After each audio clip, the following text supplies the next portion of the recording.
नमस्कार, live cities पर आपका स्वागत है। मैं हूं दीपक प्रियदर्शी। देखिए, कल बीजेपी ने यादव सम्मेलन किया। यादव सम्मेलन करके यादवों का जुटान किया। दावा ये कि 21,000 यादव बीजेपी में शामिल हुए। जाहिर सी बात है कि ये सम्मेलन सीधे सीधे आरजेडी सुप्रीमो लालू प्रसाद यादव की उस सत्ता को चुनौती देना है जिस पर उनका वर्चस्व माना जाता है, जिस पर उनका अधिकार माना जाता है। कहा यह जाता है कि लालू यादव यादवों के सबसे बड़े नेता है और पूरा यादव समाज लालू यादव के पीछे है। ऐसे में उस वोट बैंक पर सेंध मारी और उस किले को तोड़ने की कोशिश कल बीजेपी की तरफ से की गई, तो जाहिर सी बात है कि लालू यादव को यह बिल्कुल अच्छा नहीं लगा और उन्होंने रिएक्शन भी दिया और काफी भड़के भी। कई तरह के उन्होंने बयान दिए, बयान यहां तक कि बीवी और बेटे तक भी हुआ। उन्होंने चुनौती दी कि नित्यानंद राय जिन्होंने इस पूरे इवेंट को कराया था, कि अगर नित्यानंद राय के खिलाफ अगर तेज प्रताप भी अगर उजियारपुर में आ जाए तो उनकी जमानत जब्त हो जाएगी। तमाम ऐसे मुद्दे थे जिस पर लालू यादव ने रिएक्शन दिया। अब जाहिर सी बात है कि असली यादव कौन, नकली यादव कौन, असली यादव बीजेपी की तरफ या आरजेडी की तरफ, कौन कृष्ण के वंशज हैं, कौन कंस के वंशज है, ये तमाम चीजों पर बहस शुरू हुई है। अब जाहिर सी बात है कि इस बहस पर निकल रहा है और राजनीतिक गलियारों में क्या चर्चा है, इस पर चर्चा करने के लिए हमारे साथ वरिष्ठ पत्रकार रमाकांत चंदन जी हैं। चंदन जी, कल जिस तरह से नमस्कार जी, चंदन जी, कल जिस तरह से यादव सम्मेलन हुआ, बीजेपी ने बड़ा जुटान किया। दावा ये कि 21,000 यादव बीजेपी में शामिल हुए। जाहिर सी बात है कि कहीं ना कहीं ये सीधे सीधे चुनौती थी लालू यादव को कि हमने आपके वोट बैंक में सेंधमारी कर दी है। जिस समाज को, जिस यादव समाज को आप अपने किले के रूप में समझ रहे थे, हमने उस किले को तोड़ने की कोशिश शुरू कर दी है। जी बिल्कुल, भाजपा का यह प्रयास तो है ही और भाजपा का प्रयास ये होना भी चाहिए क्योंकि 14 दशमलव कुछ प्रतिशत वोट यादव का है। अगर बिल्कुल उससे अछूता रह जाएगा तो आने वाले चुनाव में उसे बहुत खामियाजा भुगतना पड़ेगा। लेकिन एक बात तो आप मान लीजिए कि पिछले 2020 के चुनाव तक निश्चित रूप से यादवों का झुकाव जो है वो राजद की तरफ रहा है। इवन तेजस्वी वो शिफ्ट भी किया है तेजस्वी यादव के नेतृत्व में, जहां वो सबसे बड़ी पार्टी बनी है। तो अभी भी यादव का बहुतायत वोट राजद के पास में है। लेकिन कई होता क्या है कि कई बार व्यक्तिगत नेता जो होते हैं यादवों के, उनके प्रभाव में कुछ यादव आते हैं और फिर अन्य समीकरण के द्वारा वो जीत जाते हैं। लेकिन ये सारे यादव नेता जो भाजपा के पक्ष में हैं, वो वोट ट्रांसफर नहीं करा सकते हैं। लालू यादव जी में यह कैपेसिटी आज भी है कि अगर वो कहेंगे किसी भूमिहार को वोट दे दो तो यादव उनको वोट दे देंगे। लेकिन ये कैपेसिटी नित्यानंद राय में नहीं है कि किसी यादव का वोट किसी दूसरे को दिला दें, या आनंद किशोर यादव या जो भी यादव नेता है ऐसा कर पाने में ज्यादा सक्षम नहीं है। अब सबसे बड़ी बात यह है कि आखिर लालू यादव जी के जो चैलेंज किया गया है, तो लालू यादव ने इसका प्रत्युत्तर भी दिया है और उन्होंने प्रत्युत्तर देने के क्रम में उनके चरित्र पर हमला किया है। जैसे नित्यानंद राय के बारे में कहा कि ये कौन है, गाय भैंस काटने वाला है, ये ठेकेदार करने वाला है। रामकृपाल यादव जी प्रहार करते हुए कहा ये कौन आदमी है भाई, ये टेम्पो चलवाता था और होटल का कब्जा करता था तो मैंने इसे हटवा दिया। यानी कि कहीं न कहीं लालू जी ने भाजपा नेताओं के चरित्र पर हमला किया और वो ऐसा कहकर ये बताना चाह रहे थे कि जिसे हमने रिजेक्ट कर दिया उसे भाजपा ने स्वीकार कर लिया। और ये भाजपा की नकारात्मकता को दिखाना, ये बताना है कि असली यादव हम हैं, असली यादव के हितैषी हम हैं, यानी कि लालू प्रसाद जी हैं। ये बताने की कोशिश उन्होंने की और मुझे नहीं लगता है कि आने वाले दिनों में ये जो भाजपा का जो सम्मेलन हुआ है वो कितना सफल होगा ये तो पता चलेगा बाद में। लेकिन अभी भी जो छाप है यादवों पर वो लालू यादव जी का है, फिर उनके बाद तेजस्वी यादव जी का है। जी, जिस तरह से कल लालू यादव ने रिएक्शन दिया नित्यानंद राय को लेकर, चाहे रामकृपाल को यादव को लेकर, तो एक तरह से उन्होंने तो डेमोरलाइज करने की कोशिश की कि जिसे आप अपना यादव चेहरा बना रहे हैं, आप उसका चेहरा देख लीजिए। जो लालू यादव ने नित्यानंद राय के बारे में बताया, चाहे रामकृपाल यादव के बारे में बताया, हालांकि ये तमाम ऐसे नेता है जो अभी बीजेपी के यादवों के चेहरा है। नित्यानंद राय, रामकृपाल यादव, नवल किशोर यादव, तमाम ऐसे नेता है जी।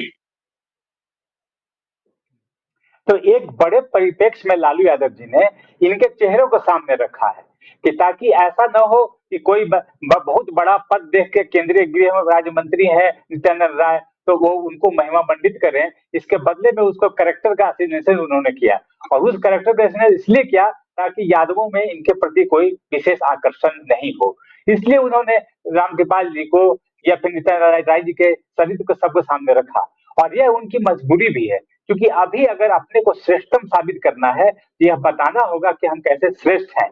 तो अगर ये बताना है, उसका दो तरीका है, या तो अपनी श्रेष्ठता बताएं या दूसरों की जो निकृष्टता बताएं।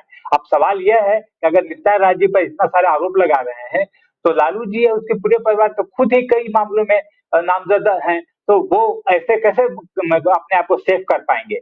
लेकिन सवाल है जनता की स्वीकारोक्ति का, कि यादव किसे स्वीकार करते हैं, और अभी तक का प्रमाण यह है कि यादवों ने ज्यादातर लालू यादव जी को और उसकी पार्टी को स्वीकार किया है, न कि भाजपा को। इन्हें गिने नेता हैं जो भाजपा में अपने कद के कारण और भाजपा के वोट बैंक के कारण एक दिखने वाले चेहरे जरूर भाजपा में हैं, लेकिन मैंने पहले भी कहा है, ये सारे नेता वोट ट्रांसफर कराने वाले नेता नहीं है। और यह भाजपा ने देख लिया प्रदेश अध्यक्ष बनाकर नित्यानंद राय जी को, नंद किशोर यादव को, लेकिन कोई खास सफलता इस वोट बैंक में नहीं मिली। और एक बात और है दीपक जी, कि ये जो सम्मेलन जो हुआ है, उसके अंदरूनी कहानी में यह भी कही जा रही है कि क्या वहां यादव नेताओं के वैल्यू कम हुआ है, इसलिए वो उस शो को दिखाना चाह रहे हैं कि हमारी संख्या बहुत ज्यादा है, 21,000 सदस्यता ग्रहण किया है, आप मुझे इग्नोर न करें। उनकी वायबिलिटी का भी प्रश्न वहां छिड़ता है, और वो उसके परिप्रेक्ष्य में भी अपनी शक्ति प्रदर्शन करते हैं, ताकि आने वाले दिनों में यादवों की हिस्सेदारी विधानसभा में, लोकसभा में बरकरार रहे, हो सके तो ज्यादा हो, कमतर तो नहीं हो। चलिए जी, एक सवाल है, वो ठीक है, वो अंदरूनी चीजें बीजेपी में क्या होंगी उस पर भी बात करेंगे, लेकिन इस पिछले कुछ दिनों से लगातार देखिए, जब से यादव सम्मेलन की चर्चा हो रही है, तब से एक ये चर्चा हो रही है कि ये कृष्ण के वंशज है, ये कंस के वंशज है। अब जाहिर सी बात है कि यादवों में भी डिवीजन करने की कोशिश हुई है कि कौन कृष्ण का वंशज है और कौन कंस का वंशज है। तो जाहिर सी बात है, क्या अभी इस सम्मेलन के बाद या फिर आने वाले दिनों में जब ये बयान और तेज होंगे, तो क्या बिहार के यादव कंफ्यूज होंगे कि आखिर बीजेपी में जो यादव है वो कृष्ण के वंशज है, या फिर यादवों में जो यादव है, माफ कीजिएगा, आरजेडी में जो यादव है वो कृष्ण के वंशज है? सब जब वंशज की बात आती है दीपक जी, तो कृष्ण के मामा थे कंस, तो वो वंश तो एक ही होगा। तो ये डिमार्केशन जो है यादवों के बीच में काम नहीं करेगा, क्योंकि एक मामा है, एक भांजा है, तो उसको कैसे डिवाइड करेंगे। हाँ, ये कह सकते हैं कि भाजपा के प्रति यहाँ आरोप लगा सकती है। चंदन जी, यहाँ पे जो कृष्ण की जो व्याख्या है वो मानसिकता पर है, जिस पर तमाम जो अभी राजनीतिक बयानबाजी हो रही है। जी बिल्कुल, आपने देखा होगा कि चरित्र को लेकर के भाजपा या कि महागठबंधन बहुत सतर्क है। पिछले दिनों एक पोस्टर छपा था जिसमें रावण के कई चेहरों में नेताओं का नाम लगाया गया था, ये सब रावण के वंशज हैं। अब एक चरित्र आया है कंस का, जिसकी क्रूरता सब लोग जानते हैं। तो अगर इसकी क्रूरता बतानी है, कंस की क्रूरता बतानी है, या कंस का चेहरा अगर किसी नेता पर चिपकाना है, तो हमें उसके नकारात्मक चीजों को ध्यान देना होगा। और वो नकारात्मक चीजें क्या है कि ये तो गाय भैंस काटते हैं, यानी कि हिंदू धर्म के विरुद्ध है गाय काटना, भैंस काटना। अब रामकृपाल यादव जी को क्या कह रहे हैं कि होटल कब्जा करने वाले हैं, यानी क्रिमिनल है। तो ये उनको कंस के चेहरे में चिपकाने के लिए लालू यादव ने सपोर्टिंग अपना बयान दिया है। और अब यह जनता पर निर्भर करता है कि लालू यादव जी के बयान को वो कितने सत्यता में लेता है। भाजपा का भी लगातार उन पर वार हो ही रहा है कि परिवार के अधिकांश लोग नामजद हैं, तो कौन कंस है और कौन कृष्ण है, ये अब यादवों पर निर्भर करता है वो किसकी तरफ जाते हैं। लेकिन अभी तक का जो रिकॉर्ड है, अभी भी लालू जी की तरफ या तेजस्वी यादव की तरफ से यादवों का मोह भंग नहीं हुआ है, क्योंकि उन्हें लगता है कि बीजेपी में कुछ भी हो, ये मंत्री बन सकते हैं, लेकिन अगर सीएम कोई बन सकता है तो वो यादवों में तेजस्वी यादव ही बन सकते हैं। जी चंदन जी, कल नित्यानंद राय जब भाषण दे रहे थे, तो उन्होंने अपने एक स्टेटमेंट में कहा था, राबड़ी देवी का जिक्र किया कि लालू यादव ने राबड़ी देवी, अपनी पत्नी राबड़ी देवी को मुख्यमंत्री बना दिया, और ये बात लालू यादव को शायद अच्छी नहीं लगी, और उन्होंने भी जो रिएक्शन दिया, उन्होंने भी नित्यानंद राय को इसमें की पत्नी को इसमें इन्वॉल्व कर लिया, और बात अब उसमें औकात बताने और हैसियत बताने में उन्होंने इस तरह से बता दी कि अगर उजियारपुर से तेज प्रताप को भी वो खड़ा कर दे तो नित्यानंद राय की जमानत जब्त हो जाएगी। जी बिल्कुल, नित्यानंद राय जी के बारे में जो उन्होंने कहा, तो मुझे लगता है कि लालू यादव जी भी इस तरह का भाषा का इस्तेमाल नहीं करते हैं, लेकिन अभी महागठबंधन के साथ दुर्भाग्य है कि हर कोई भाषा के उपयोग के क्रम में ऐसी भाषा इस्तेमाल कर रहा है जो मर्यादा विहीन है। तो अब सवाल ये है कि उन्होंने जब यह कह दिया कि अगर मैं राबड़ी को नहीं बनाता, तो क्या मैं नित्यानंद राय की पत्नी को बनाता? हालांकि नित्यानंद राय जी का विरोध यह था कि आप अगर पत्नी को बना रहे हैं तो वंशवाद का आप एक प्रत्यारोपण कर रहे हैं। जिस वंशवाद के खिलाफ आप सत्ता में आए हैं, उसी वंशवाद को आप बढ़ाते गए हैं। और फिर दूसरा बिंब लालू जी ने बांधा तेज प्रताप का, यानी कि तेज प्रताप जो है वो तेजस्वी से कम तेजस्वी नेता है, वो कम आके जा रहे हैं। तो हम अपने दूसरे पुत्र जिनकी कम एक्सेबिलिटी है उससे भी उतारेंगे तो नित्यानंद राय की जमानत जब्त करा देगा। यानी नित्यानंद राय का कद जो है वो तेज प्रताप से भी कम है। और तेजस्वी तो पता नहीं खड़ा होंगे तो उनका क्या हश्र करेंगे। लालू यादव का यह जो बयान था वो तेजस्वी को महिमा मंडित करने और नित्यानंद राय को एक कह सकते हैं कि एक अंधेरा कोना दिखाया उन्होंने कि हम तेज प्रताप को भी खड़ा कर देंगे तो आपकी जमानत जब्त हो जाएगी। तो जाहिर है देख जब आप कोई पर्सनालिटी वार करते हैं तो किसी न किसी पर्सनालिटी को सामने खड़ा करते हैं। तो लालू यादव जी ने अगर नित्यानंद राय जी को निकृष्ट दिखाना चाहा, कमतर आंका, तो उन्होंने अपने तेज प्रताप को आगे कर दिया। जी, यह चंद्र जी, प्रक्रिया है सर राजनीति। जी जी चंदन जी, एक राजनीति में कहा जाता है कि जब भी कोई बड़े नेता लालू यादव, नीतीश कुमार, तमाम ऐसे बड़े नेता, चाहे नरेंद्र मोदी हो, अमित शाह हो, तमाम ऐसे बड़े नेता कोई भी जब बयान देते हैं सार्वजनिक रूप पे, तो कोई ना कोई उसके मायने जरूर होते हैं। लालू यादव ने यहाँ पे तेज प्रताप का नाम लिया कि अगर तेज प्रताप को वो अगर उजियारपुर से खड़ा कर दे तो वो नित्यानंद राय की जमानत जब्त कर देंगे। उन्होंने तेज प्रताप का ही नाम क्यों लिया? उजियारपुर में क्या नित्यानंद राय को हराने के लिए आरजेडी में नेता नहीं, आलोक मेहता है, अश्वमेघ देवी है, लेफ्ट से अजय कुमार है, तमाम ऐसे नेता हैं, उनका भी जिक्र कर सकते थे।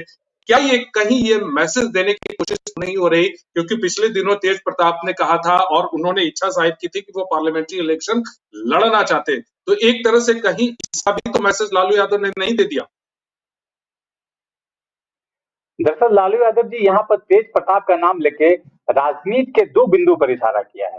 पहला बिंदु ये कि हम अपने बड़े बड़े पुत्र को हम केंद्र की राजनीति में लाएंगे और छोटे पुत्र बिहार की राजनीति करेंगे। और आपको याद होगा कि जब छपरा के एक कार्यक्रम में जब गए थे तेज प्रताप, तो उन्होंने कहा था कि छपरा सीट हम हमारा परिवार से ही लड़ा जाएगा और हम लड़ेंगे उसको, क्योंकि वहां चंद्रिका राय जी को टिकट मिला था जिनसे उनके परिवार की अब खटपट चल रही है। तो यह तो तय है कि तेज प्रताप लोकसभा चुनाव में ये अपना भागीदारी निभाएंगे।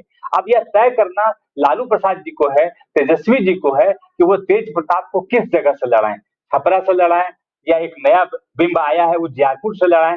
तो वो उनके ऊपर एक सवाल खड़ा होता है कि आखिर तेज प्रताप को वो कैसे केंद्र की राजनीति में लाना चाहते हैं। लेकिन अभी दूसरा हमला सिर्फ यही है कि हमारा एक छोटा सा मोहरा भी तुम्हें जो है ना परास्त कर सकता है, बड़े मोहरे की तो बात छोड़ दें। हो सकता है कि तेज प्रताप को वहीं से खड़ा किया जाए इनके विरुद्ध, और छपरा से किसी और, जो छपरा में कभी राबड़ी देवी का नाम आ रहा है, तेज प्रताप ने भी कहा कि मेरी माँ का सीट है, तो अगर वहां उनकी माँ लड़ेगी तो तेज प्रताप लोकसभा सीट से कहाँ लड़ेंगे? तो हो सकता है कुछ उजियारपुर एक क्षेत्र हो जहां वो लालू यादव जी उन्हें खड़ा कर सकते हैं। एक बात उनके दिमाग में यह भी चल रही हो। और इस बात के कहने के बाद निश्चित रूप से उजियारपुर में गोलबंदी भी शुरू हो गई होगी कि अगर तेज प्रताप यहाँ से खड़ा होते हैं तो यादव को किस तरफ जाना होगा। इस मेंटेलिटी की भी एक शुरुआत उन्होंने कर दी है, क्योंकि यादव जो वर्ग है वहां पर वो काफी समृद्ध है और वो सोचेगा कि हमें उस यादव के साथ में रहना है या इस यादव के साथ में रहना है। तो चुनाव के पहले ये बयान जो है बड़ा मायने रखता है, गैदरिंग के लिए भी और गोलबंदी के लिए भी। जी दीपक जी। जी, जाहिर सी बात है कि उजियारपुर जिस तरह से तेज प्रताप ने चुनाव लड़ने की बात कही थी और छपरा से चुनाव लड़ने की बात कही थी, और उस समय ये सवाल हुए थे कि क्या इसके लिए लालू यादव, तेजस्वी यादव मानेंगे या नहीं मानेंगे, तो कौन सी ऐसी सीट होगी जिस पर अगर तेज प्रताप यादव चुनाव लड़ना चाहें लोकसभा से तो कौन? एक इंडिकेशन तो कहीं ना कहीं लालू यादव ने दे ही दिया कि अगर तेज प्रताप यादव पार्लियामेंट्री चुनाव लड़ेंगे तो एक सीट ये हो सकती है उजियारपुर की। जी, जी बिल्कुल। ये लालू यादव जी का ये साफ इशारा है कि हम आपके खिलाफ इसे उतार सकते हैं और ये उनकी रणनीति का भी एक हिस्सा हो सकता है, क्योंकि वो कभी भी नहीं चाहेंगे कि हम छपरा जैसी सीट दे करके और राबड़ी जी को कहीं बाहर भेजें। अगर उनकी मंशा राबड़ी देवी को लड़ाने की होगी, तो वो छपरा सबसे सुटेबल होगा, क्योंकि उनका घर भी है वहां पर।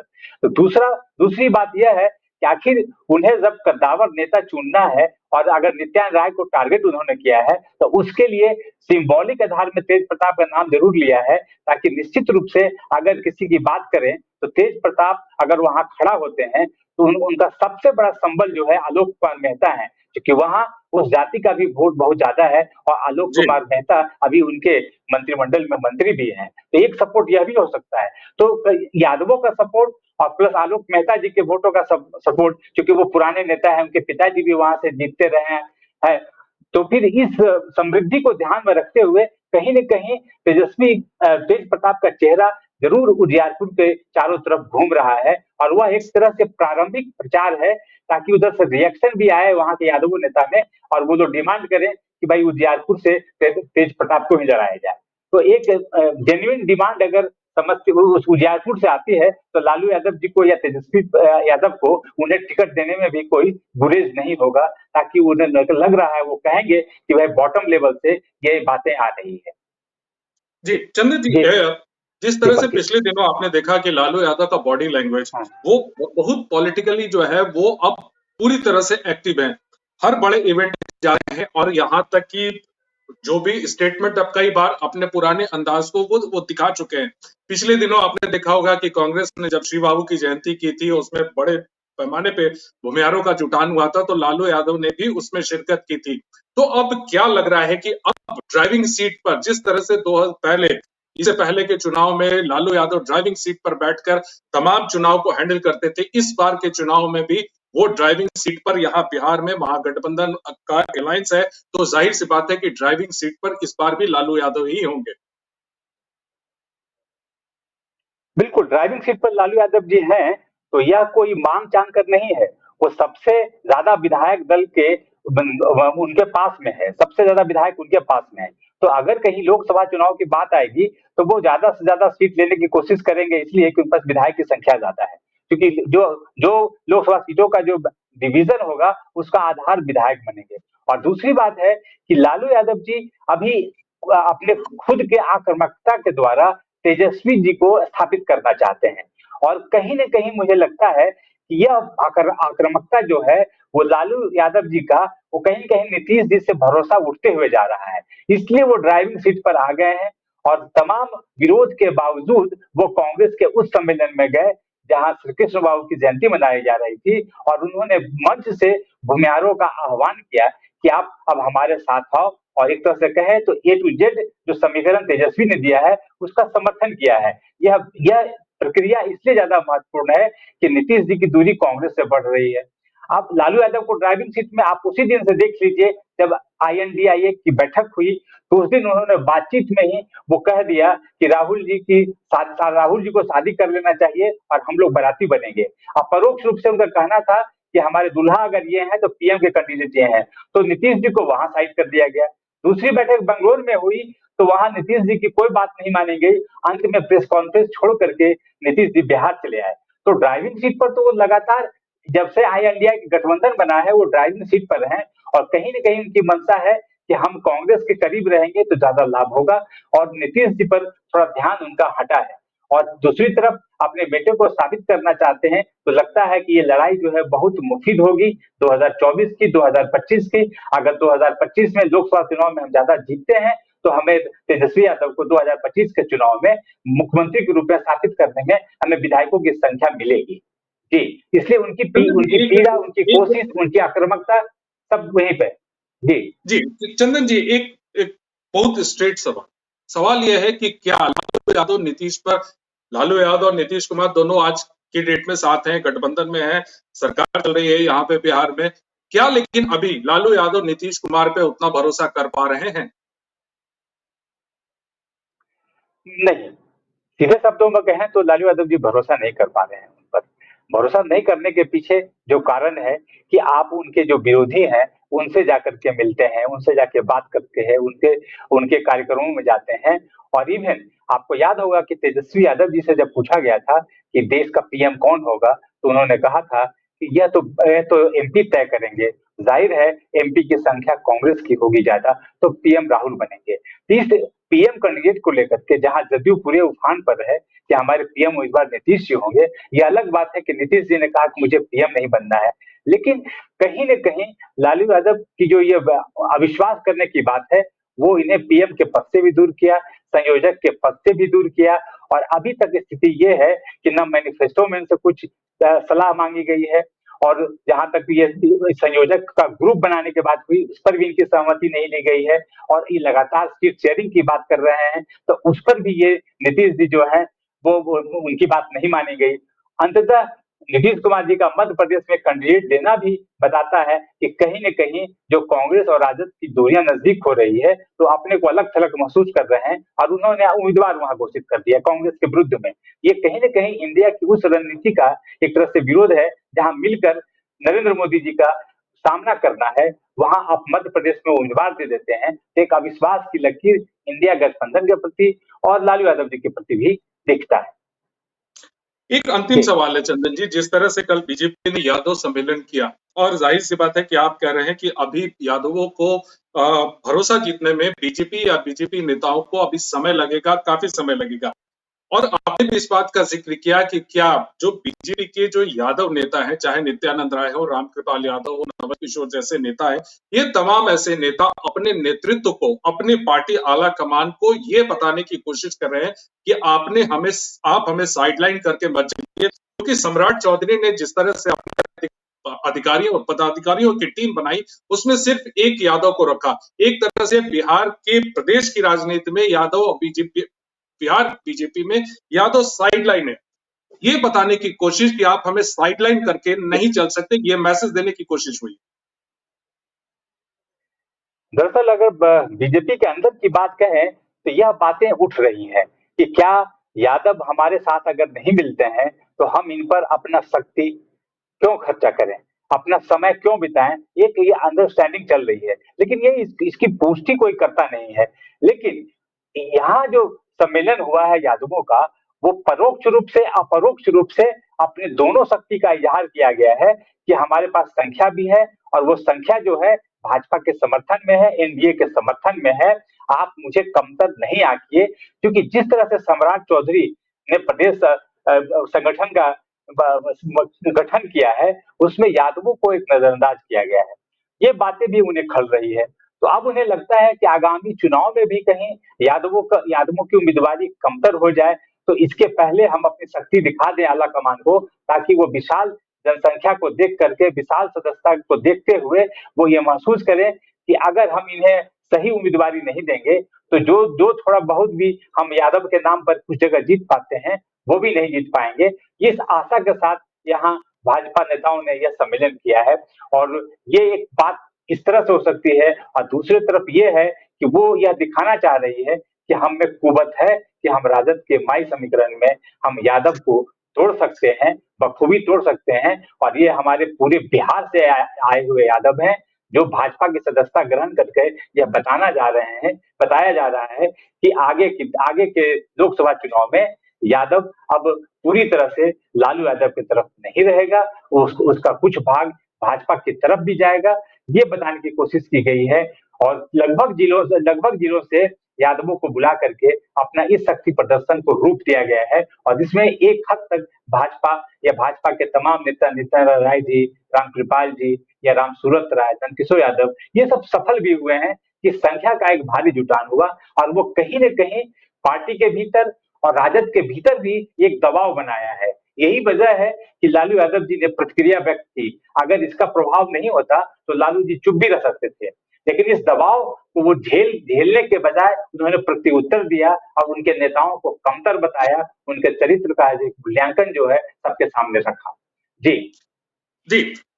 चंदन जी, अब जाहिर सी बात है कि अब आने वाले दिनों में जब लोकसभा चुनाव होंगे और लोकसभा चुनाव धीरे-धीरे नजदीक आएंगे, तो जाहिर सी बात है कि इन तमाम मुद्दों पे राजनीति आगे बढ़ेगी। यादव वर्सेस यादव होगा कि नहीं होगा, या फिर बीजेपी का जो सम्मेलन है सिर्फ एक सम्मेलन तक ही सिमट के रह जाएगा। ये तमाम ऐसी चीजें हैं जिसको आने वाले दिनों में देखना होगा।